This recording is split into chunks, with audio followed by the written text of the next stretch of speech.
Hello बच्चों, welcome back. आज के वीडियो के अंदर हम डिस्प्लेसमेंट रिएक्शन को डिस्कस करने वाले हैं। आप देखेंगे जब ये डिस्प्लेसमेंट रिएक्शन का जहाँ पर टॉपिक मेंशन्ड है वहाँ पर साथ में ही एक्टिविटी वगैरह एक दे रखी है, तो पहले उसको समझ लेते हैं। तो ये वाली जो एक्टिविटी है यहाँ पर आप देखेंगे कि हमारे पास 3 आयरन नेल्स हैं। उनको हमने साफ़ किया सैंड पेपर के साथ और फिर उसके बाद हमने उसको 2 टेस्ट ट्यूब्स ली। एक टेस्ट ट्यूब के अंदर 10 ml हमने कॉपर सल्फेट सोल्यूशन लेते हैं। तो यहाँ पर जब हम उसको सस्पेंड करते हैं कॉपर सल्फेट सोल्यूशन के अंदर फॉर 20 मिनट्स और दूसरे वाले ही हम एक आयरन नेल हम बाहर रखते हैं जस्ट फॉर कंपैरिजन, ठीक है। तो उसके बाद हम 20 मिनट के बाद हम ये आयरन नेल जो है कॉपर सल्फेट सोल्यूशन से निकाल लेते हैं। अब ये देखने वाली बात है कि जो हमारा कॉपर सल्फेट सोल्यूशन होता है वो एक्चुअली ब्लू कलर का होता है। तो जब हम इसके अंदर सस्पेंड करते हैं तो यहाँ पर इसका जो कलर है वो थोड़ा सा डाइल्यूट हो जाता है, ये थोड़ा सा लाइट ग्रीन शेड के अंदर आ जाता है। तो ऐसा क्यों होता है इसको हम समझते हैं इससे आगे।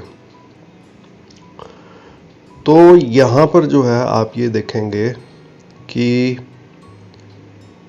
जैसे हमने डिस्कस किया था कि ये जो हमारा कॉपर सल्फेट का सॉल्यूशन था ये ब्लूइश शेड है और रिएक्शन के बाद जो है इसका हल्का ग्रीनिश चला जाता है शेड, ब्लूइश शेड जो है वो इसका ख़त्म हो जाता है। और इसके अलावा जो है यहाँ पर आप देखेंगे कि ये हमारी ओरिजिनल आयरन थी नेल और इसके बाद इसका जो कलर है वो थोड़ा सा हमारा ब्राउनिश शेड आ जाता है। तो यहाँ पर अगर मैं इसका रिएक्शन देखता हूँ तो यहाँ पर देखिए हमें रिएक्शन दे रखा है। तो वो रिएक्शन कैसा है हम उसको यहाँ से डिनोट कर सकते हैं। Fe means iron, copper sulphate solution जब वो रिएक्ट करते हैं तो हमारा FeSO4 जो कि एक्वस सोल्यूशन है, ठीक है, और हमारी कॉपर जो है वो डिस्प्लेस हो जाता है। अब ये जो कॉपर है ये हमारा सॉलिड की फॉर्म में डिस्प्लेस हो जाता है और ये जो आयरन की नेल है उसके ऊपर ये जाके डिपॉजिट हो जाता है, giving it a brown colour, ठीक है। तो यहाँ पर आप देखेंगे कि आयरन हैज डिस्प्लेस्ड और remove another element copper from copper sulphate solution, ठीक है, and this reaction is known as displacement reaction, ठीक है। तो यहाँ पर जो है अगर मैं इसको सिंपल वे में अगर मैं इसको लिखना चाहूँ तो ये कुछ इस तरीके से होगा कि तो ये यहाँ पर मेरा एक नया कंपाउंड बन रहा है AC और जो B एलिमेंट है वो हमारा डिस्प्लेस हो जाता है, ठीक है।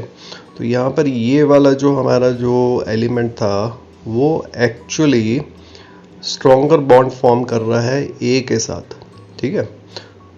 ये एक्चुअली C वाला जो हमारा एलिमेंट है वो B से ज़्यादा रिएक्टिव है और वो B को डिस्प्लेस कर रहा है, hence this is known as displacement reaction. तो यहाँ पर हमारे पास कुछ बाद में अलग से हमारे कुछ इक्वेशंस भी दे रखी हैं, तो उस इक्वेशंस को हम एक बार देख लेते हैं। ये है हमारा जिंक जो हमारा सॉलिड है, again reaction with copper sulphate, ये हमारा ZnSO4 और कॉपर बनता है।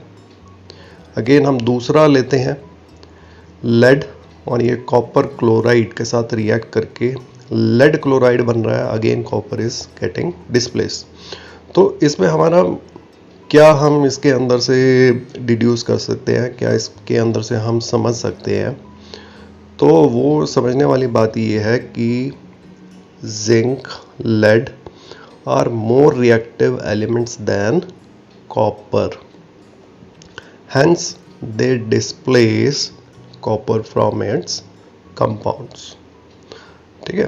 तो यहाँ पर आई होप आपको समझ में आ गया होगा कि जो हमारा जो एक्टिव कंपाउंड होता है वो एक लेसर रिएक्टिव कंपोनेंट को उसके कंपाउंड से हटा देता है।